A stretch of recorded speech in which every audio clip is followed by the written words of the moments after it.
This happened deep in the forests of Oregon, where I spent most of my childhood.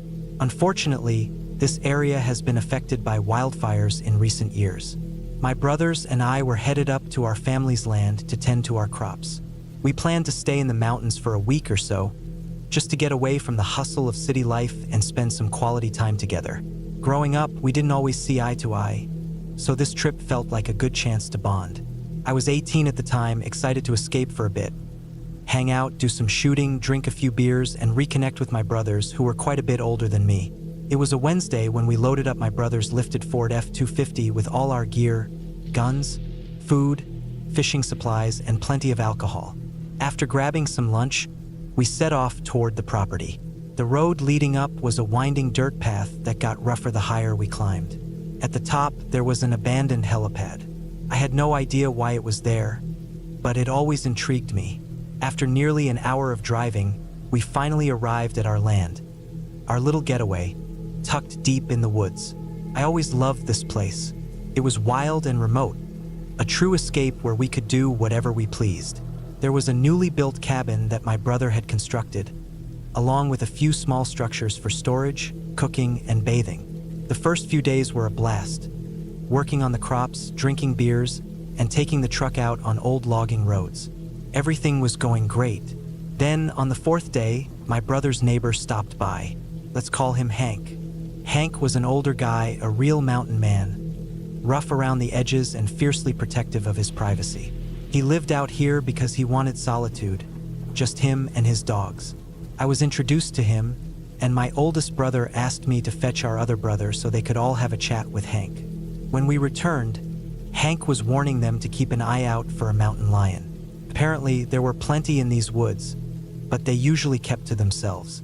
However, one had attacked his oldest dog, Daisy. He just wanted to give us a heads up. After Hank left, my brothers had a quiet conversation. Later that night at dinner, I found out we'd be going out early the next morning to hunt that cat. My brother had a predator tag he needed to use, so we turned in early after a few drinks. At 3 a.m., I woke up to my brothers already up and ready, waiting on me as usual. I quickly showered, sprayed myself down with scent blocker, grabbed my .308 rifle, and had some coffee with a cigarette before heading out. Both my brothers were skilled outdoorsmen. They had been coming up here for over a decade, so they knew these woods inside and out. I followed their lead, picking up tracking tips as we moved. After about an hour of careful hiking, we reached a spring. It was the start of a narrow creek, but there was a pool, an essential watering hole for the wildlife, especially in the dry summer months.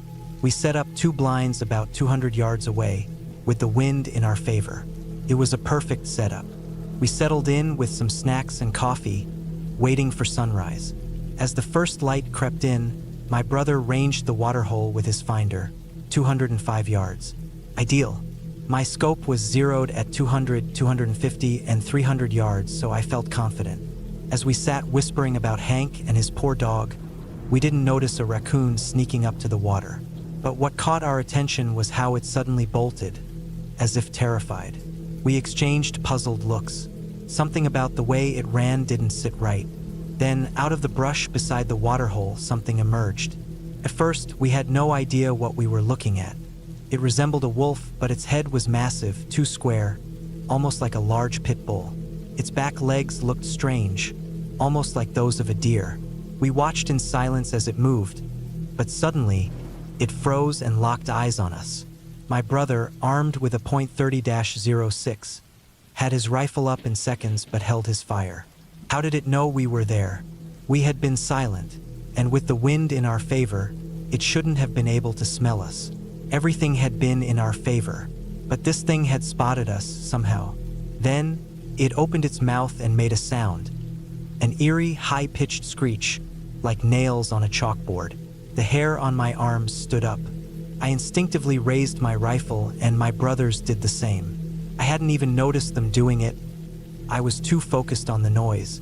Before we could take a shot, it let out a wailing sound like a broken siren, and then, in an instant, it bolted back into the woods.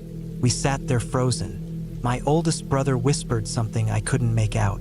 We waited for another hour, then decided to head back. On the hike back to the cabin, my brother finally spoke. When he had ranged it through his scope, it had bared its teeth at him. He described them as predator's teeth, sharp, like a big cat's. When we reached the cabin, we stopped by Hank's place to tell him what we saw. What he told us has stuck with me ever since. He believed us right away. Then he shared his own story. Decades ago, when he first bought his land, there had been a creature lurking in the woods. It would shriek at night, a sound eerily similar to a mountain lion, but wrong. He had seen it twice, but never close enough to feel threatened. Just enough to know it wasn't an ordinary animal. He said it was like something imitating a deer, but not quite right, like a poorly made machine trying to mimic one. He told us it had been gone for nearly 30 years. Until now. With that, he wished us luck and handed us a jar of his homemade moonshine before sending us on our way. Back at the cabin, I couldn't shake the fear. I had no idea what we had seen, and Hank's story only made things worse. The rest of our stay was quiet, aside from a raccoon scaring my brother in the bathhouse.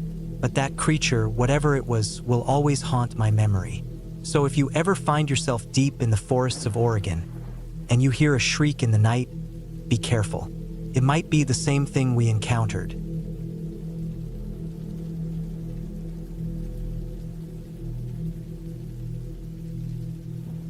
I've only told this to a few people, and even now, thinking about it still unsettles me. I was about 17 at the time, growing up in a small rural town. Exploring the hills and backcountry was just something we did for fun. This happened in the remote outskirts of a valley in eastern Nevada, just off a dirt road leading away from the highway. I had always been fascinated by abandoned places, old mines, ghost towns, and forgotten history. There was a local diner in town that had century-old maps laminated on the tabletops. One of them marked several long abandoned settlements north of the valley, places I had never been. My curiosity got the best of me, so I decided to check them out. I fueled up my beat-up '74 Dodge pickup and, being an outdoorsman and firearm enthusiast, I took my rifle, a sturdy .308 semi-auto, just in case. Over the years, I'd run into mountain lions near abandoned shafts, and I also just enjoyed plinking at rocks. I started my trip in the lower country, finding some old building foundations. As I climbed higher into the hills, I came across more deserted mine shafts. It was exciting, so I kept pushing deeper into the mountains. Eventually, I followed an ancient, nearly overgrown trail, nothing more than a faded cattle path at this point. Then I encountered a fallen tree blocking the road. It was an old pine, probably about 2 feet thick. After driving past the fallen tree, the road went straight for a couple hundred yards before curving sharply and looping back. I parked my truck near the bend and set out on foot, bringing my rifle with a full magazine in case I ran into wildlife. Almost immediately, I got an eerie feeling. Felt like I was being watched. Still, I pressed forward, following the road up the incline toward an old cabin I had seen marked on the map. That's when I noticed something strange. The complete silence. It was early summer, meaning insects and birds should have been making noise, but as soon as I crossed that fallen tree, everything went still. No buzzing cicadas, no chirping birds, just dead silence. Further along, I came across a massive boulder, easily 15 feet across, which had once blocked the road but had shifted downhill over time. The rock was reddish, maybe limestone, which was unusual for the area. I could see faint carvings on it, but years of weathering had erased most of the details. Despite my growing unease, I kept moving toward the cabin. It was clear no one had been up here in ages. By this point, I was hours away from the main road. When I finally reached the structure, I was surprised it was in remarkably good condition. The windows were still intact, and behind them, old curtains hung in tatters. Something in my gut told me I shouldn't be here, but I ignored it and went inside. That's when I realized just how unusual this place was.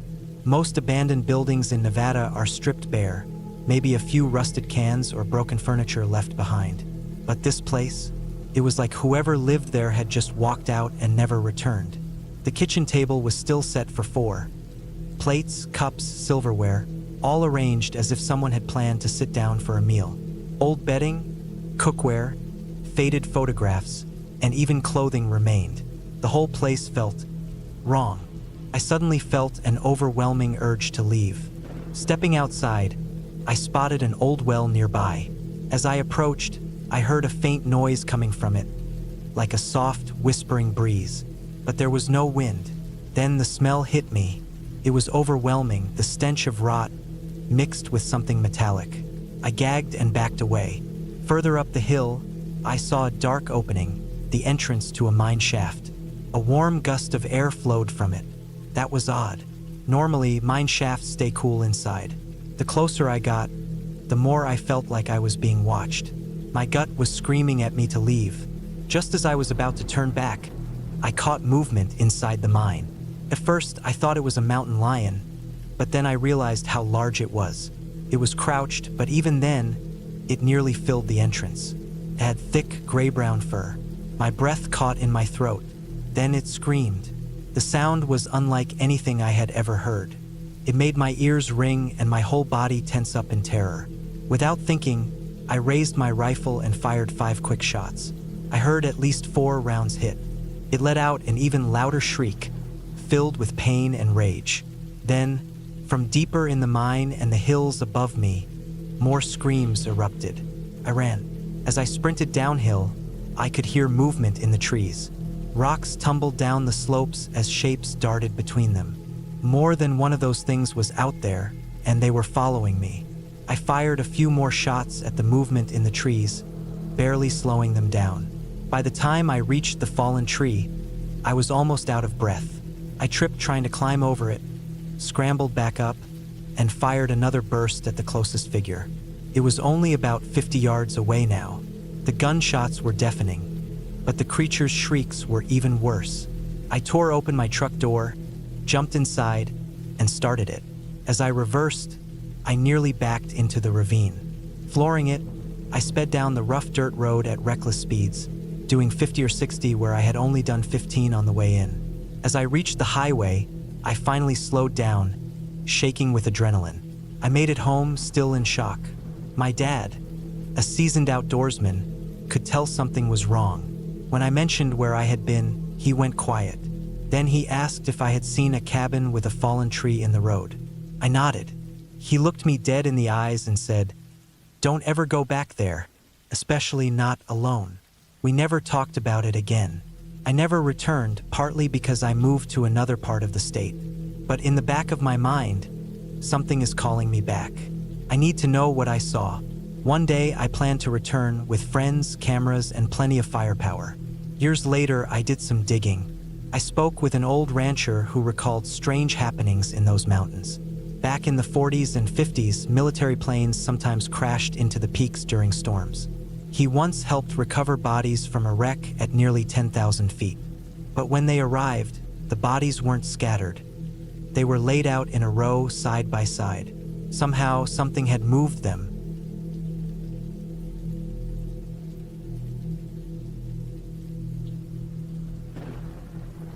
Even as a child, I had a deep love for Minnesota. That love began when my parents decided on a last-minute spring getaway to the lake house that belonged to my grandparents. I was enchanted.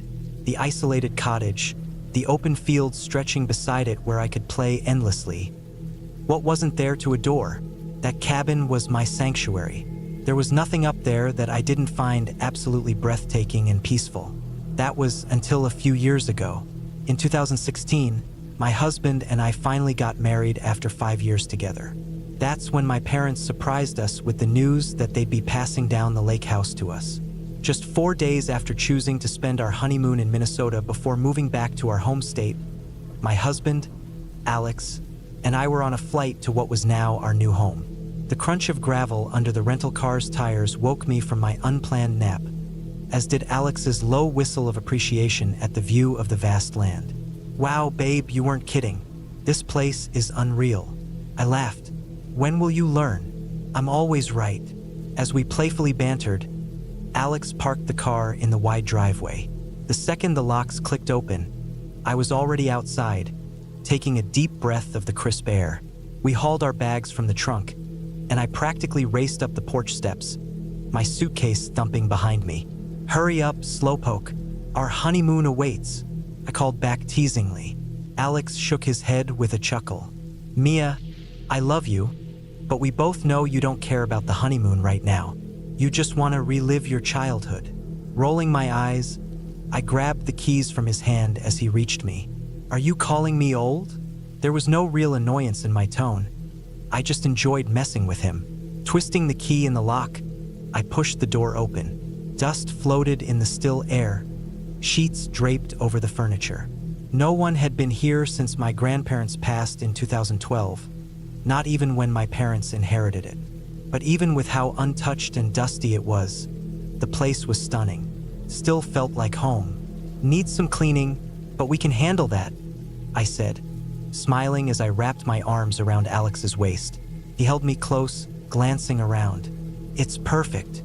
Oh, how wrong we were. The first few weeks of our honeymoon were wonderful. Light cleaning, pure relaxation. Halfway through our stay, we discovered I was pregnant. It wasn't planned, but we were thrilled. In fact, that pregnancy was the very reason Alex had left the night of my first terrifying encounter. My cravings had hit full force, and Alex, ever the sweetheart, took the hour-long drive to town to fetch me my favorite snacks, potato chips and mint chocolate ice cream. Alone, I curled up under a blanket on the couch, half asleep to the murmur of the TV, when the knocking started. Took me a moment to realize it wasn't coming from the television. Someone was pounding on the front door. I've always been uneasy alone at night. I don't know why, but when darkness falls, my skin crawls, and every sound makes me jump. My body was frozen, my heart hammering against my chest as my mind scrambled for reasonable explanations. A neighbor, perhaps? But we had no nearby neighbors. Maybe Alex forgot his keys? Mia, let me in. It was Alex's voice, but wrong. Not warm or familiar. Cold, harsh. As if whoever spoke had smoked their whole life, though Alex had never touched a cigarette. Couldn't move, couldn't even breathe. Just lay there, tears welling in my eyes. The pounding stopped, but I wasn't safe. Scraping sounds, long, sharp nails dragged along the cabin's exterior, moving toward the living room. My eyes widened in horror. I had made a terrible mistake. The curtains beside the TV were open. If it reached the window, I'd see it. And it would see me. Instinctively, like a child, I yanked the blanket over my head and curled up. Couldn't help it. I was petrified. Then a tapping at the window. I see you. The voice was no longer Alex's. It was something else. Twisted, evil. A low, guttural growl followed, an unnatural sound filled with pure malice. My body was on the verge of breaking into sobs when I heard the front door's lock rattle. My heart leaped. Alex was home. The growl outside turned to a frustrated snarl. Then silence. I ripped the blanket from my face just as Alex entered, his amused chuckle breaking the tension. "What are you doing, you goof?"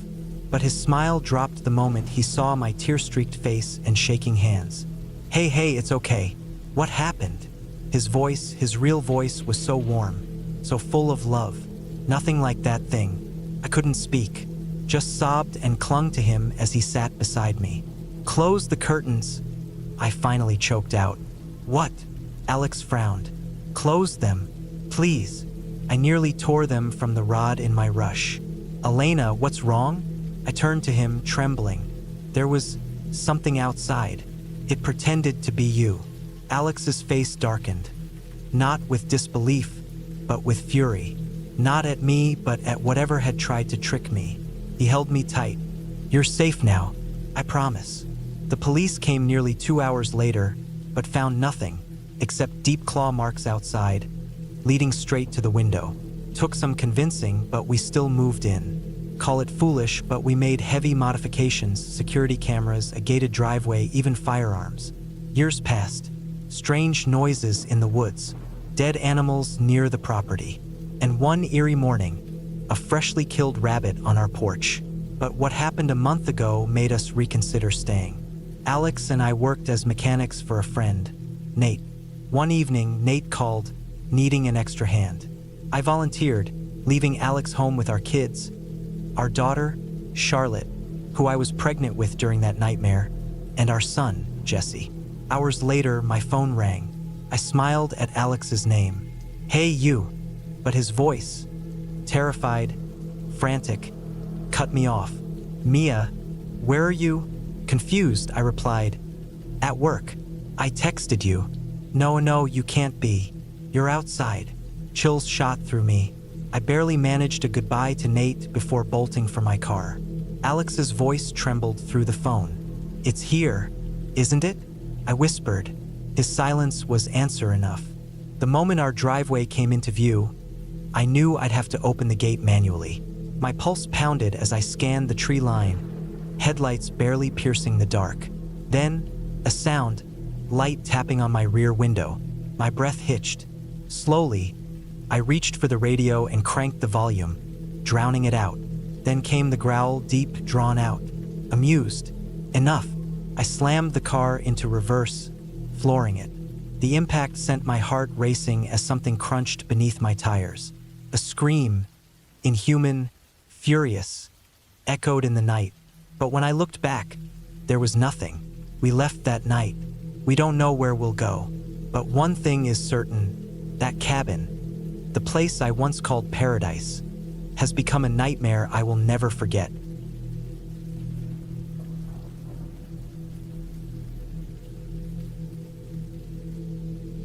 This took place back in July of 2000. I was 13 years old and about to begin high school when my dad decided to take me and my older sister, let's call her Sarah, on a fishing trip in Canada. My dad worked in the garment industry in New Jersey and had a business acquaintance in Toronto. They thought it would be a good opportunity to bond while fishing in remote Ontario. The Canadian friend was bringing his teenage son, so my dad brought me and Sarah, his two middle daughters.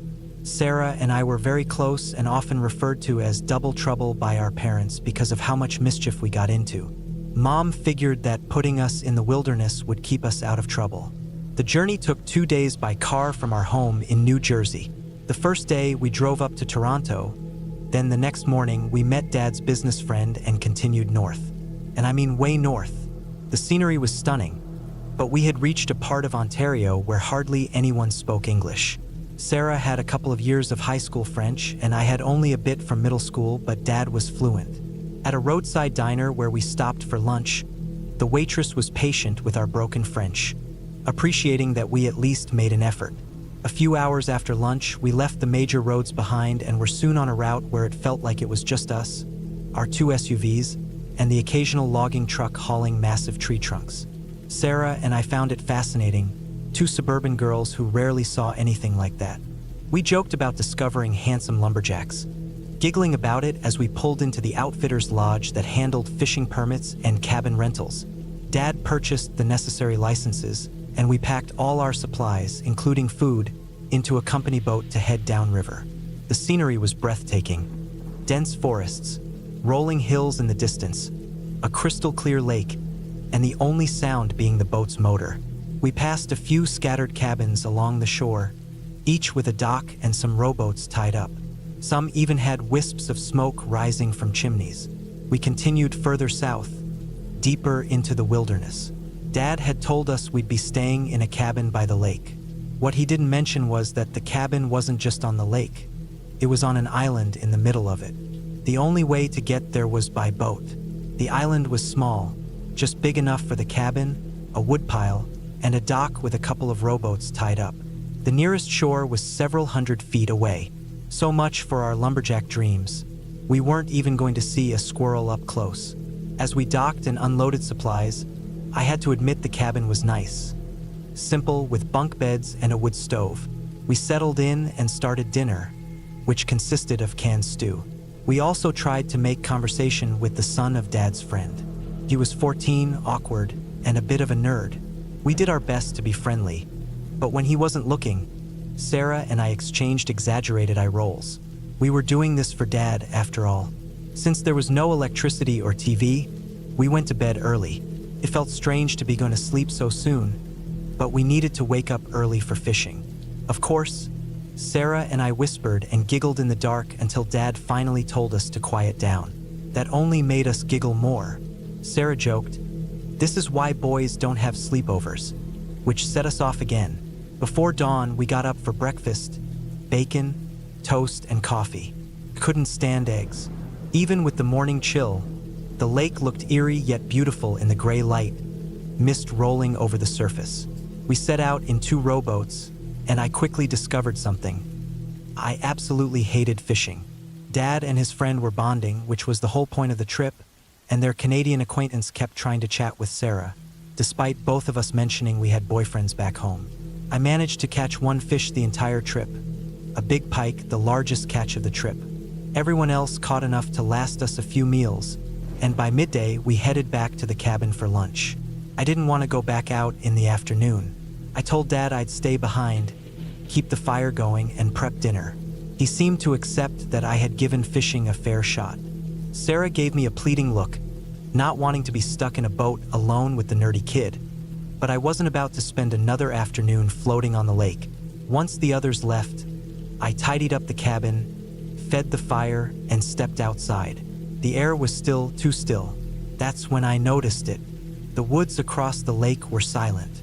No bird songs, no rustling leaves. The underbrush was so dense that I doubted anyone had ever set foot there. Yet something was there. A figure, tall and humanoid, lurking in the shadows. At first, I thought my mind was playing tricks on me, but then it moved. It wasn't much, just a slight shift, but enough to confirm I wasn't imagining things. It had the head of a deer, but could deer stand that tall? Then it moved again, and I realized this thing was walking on 2 legs, and it was staring right at me. A wave of dread washed over me. I was beyond grateful for the lake separating us. The feeling it gave off wasn't curiosity, it was pure hostility. I wanted to bolt inside and barricade the door, but I forced myself to stay put. Reminding myself that there was water between us, I stood my ground. After a moment, it faded back into the trees. Shaken, I retreated inside and locked the door. To distract myself, I grabbed a book and lost track of time. Eventually, Dad knocked, asking why I had locked the door. Not wanting to sound childish, I lied, saying the wind kept blowing it open. He accepted my excuse, and we got on with dinner. Later, I told Sarah. Unfortunately, she was still annoyed about her afternoon on the lake with the awkward boy and teased me, saying I was imagining things. Hurt, I let it drop. As night fell, I felt uneasy, but the fish dinner was delicious. That evening, I went outside to admire the stars. So many, with no city lights to dim them. I gazed across the lake. The woods were completely dark, but I knew something was watching me, hating me, not me personally, but humans in general. I didn't understand why, but I could feel it. I don't know how long I stood there, but suddenly Sarah touched my arm, startling me. She told me I had been outside for 2 hours. Impossible. I swore I had only been there a few minutes. The next morning, everyone went fishing again. Sarah tried to convince me to come along, but I refused. I found myself staring at the woods, wondering, could it swim? Could it reach me? Then, disturbingly, I thought, could I swim to it? The idea grew in my mind like a weed. I could do it. I should do it. When the others returned, I asked Dad about swimming across. He looked at me like I was crazy, saying the water was far too cold. We left that afternoon. As we pulled away, I kept my eyes on the shore, wondering what would have happened if I had been the first person to set foot there. Less than a month later, I was starting high school when the world changed forever. 9/11 happened. Everything was different after that. I went on to experience many things, even getting involved in my church's youth group. But I have never been back to a wilderness as untouched as that Canadian forest. And I still wonder what would happen if I ever found it again.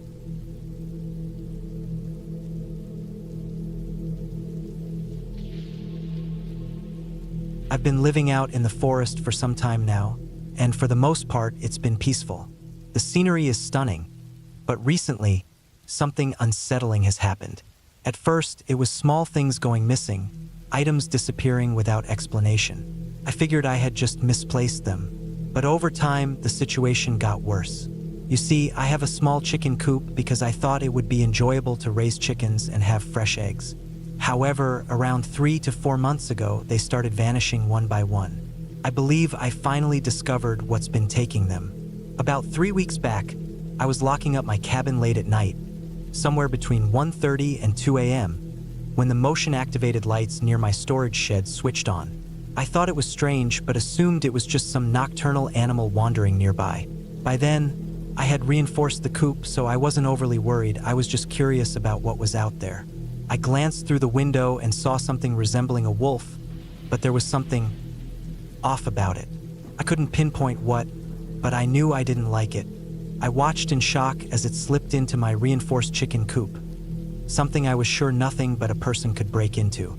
I stood frozen, unable to believe what I was seeing. Moments later, the creature emerged. My stomach dropped when I saw it stand up on its hind legs.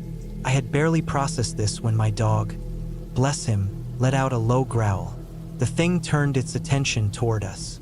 Instantly, my dog shrank back, and I quickly did the same.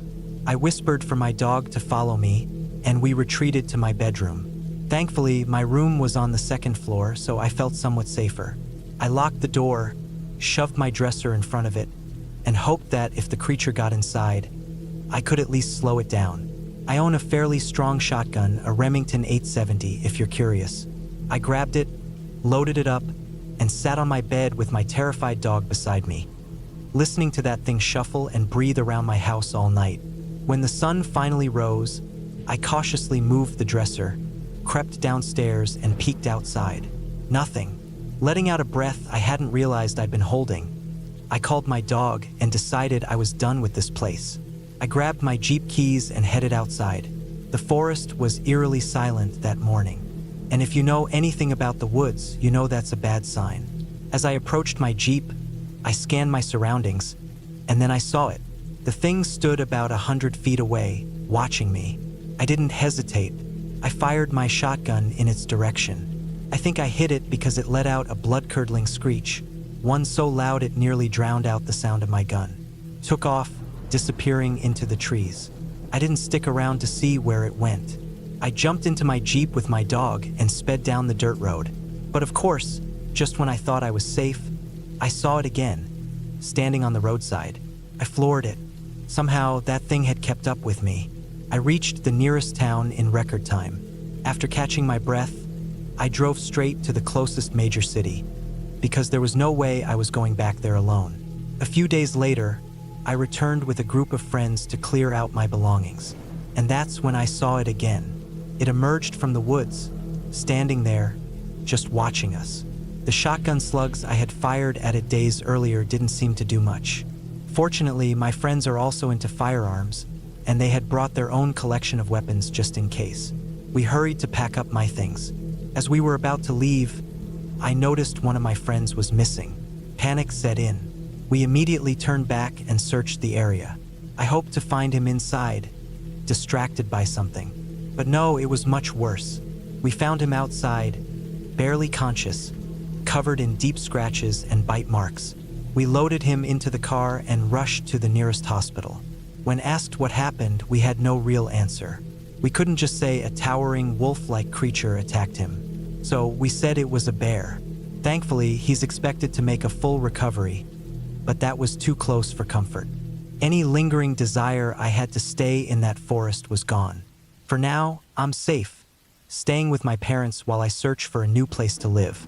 One thing is for sure, living alone in the woods might seem peaceful, but you never know what might be watching you from the shadows.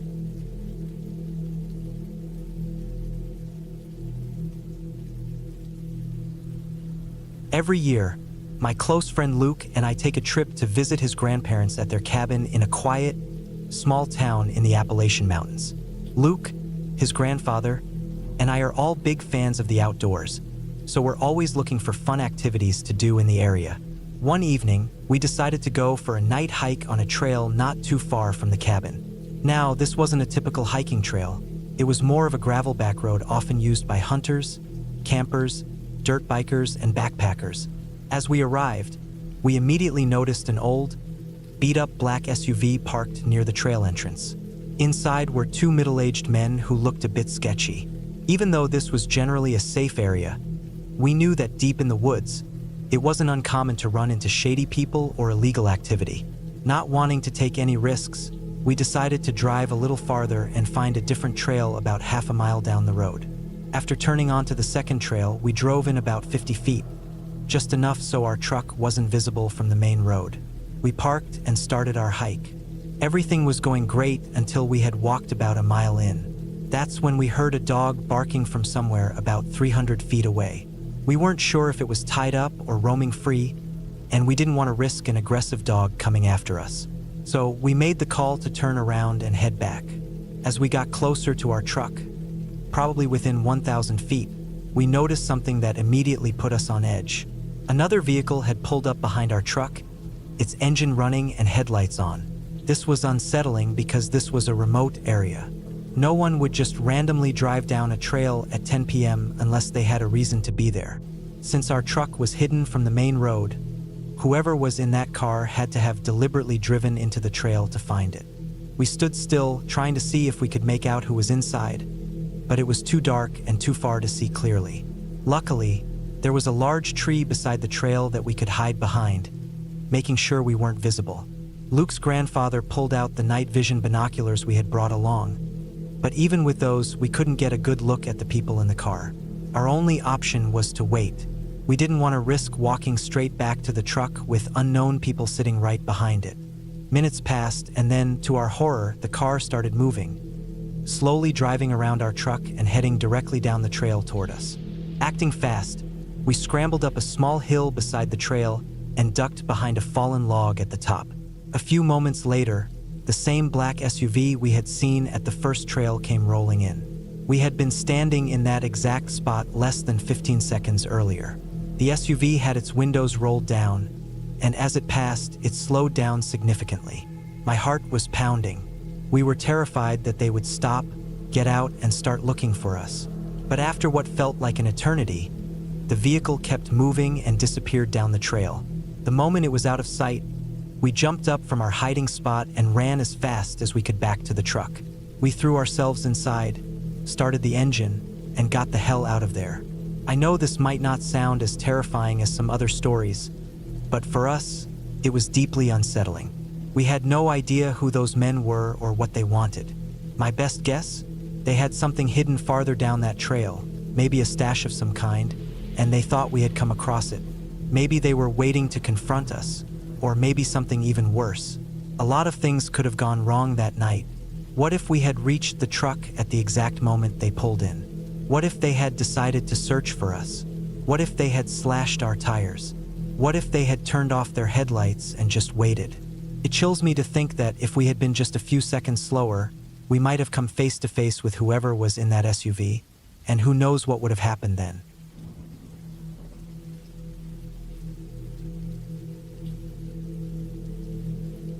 I want to start by saying I'm sorry.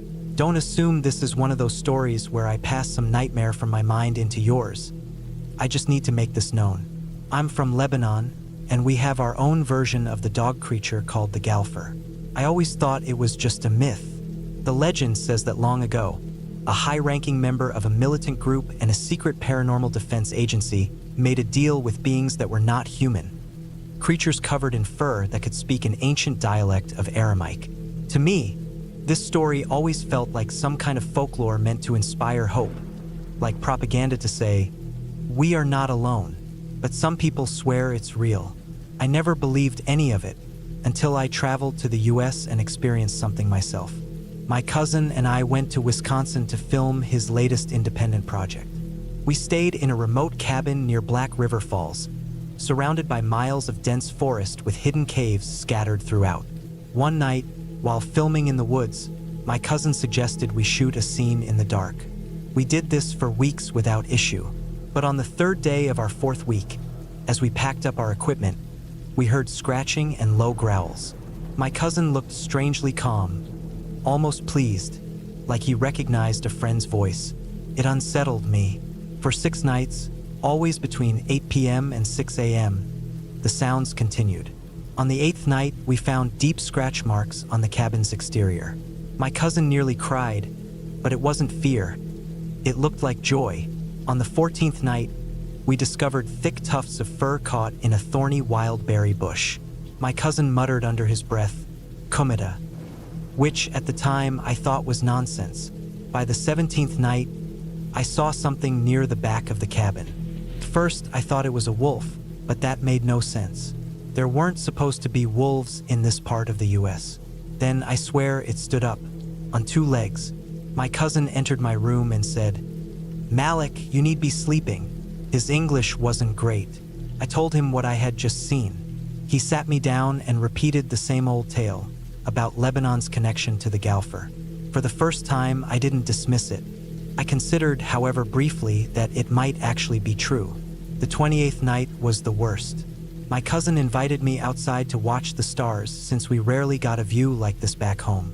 As I stepped outside, something emerged from the tree line. I didn't see it at first, but I heard a phrase, spoken in that same ancient dialect. "It has been too long, friend." My cousin stood up, took a step forward, and softly said, "Guma Dallo." He started walking toward the creature. That's when I realized my cousin was insane. Not just reckless, but completely gone. The moment stretched forever, though it was likely only seconds. My cousin spoke again, greeting the beast as an equal. Then, to my horror, the wolf thing spoke back. I couldn't understand the words, too frozen in fear to process anything. I was about to run, but my cousin stopped me, telling me not to. Then, I noticed two smaller figures behind the first. My cousin knelt and said something I couldn't make out, but then, clearly, he said, "Pause for da," which roughly translates to, "May we meet again." In that moment, I understood. He wasn't lying. He wasn't delusional. The stories were real. Somehow, we were connected to them. I had always dismissed the old legends, but standing there, watching these creatures speak, I realized my cousin wasn't just meeting monsters. He was greeting family. And that terrified me more than anything. Because if the stories about these creatures were true, then so were the ones about their rage, about their destruction, about the things they had done to people who weren't one of them. Now, do you understand why I apologized? We Lebanese believe these beings are intelligent, emotional creatures. But if we have some kind of ancient connection to them, if we played a role in their existence, then we may also bear responsibility for their infestation. I believe my cousin thought he was doing the right thing. Maybe he was, but not for humanity. I can't explain why, but his attachment to these things is unnatural. And I fear what that means for the rest of us.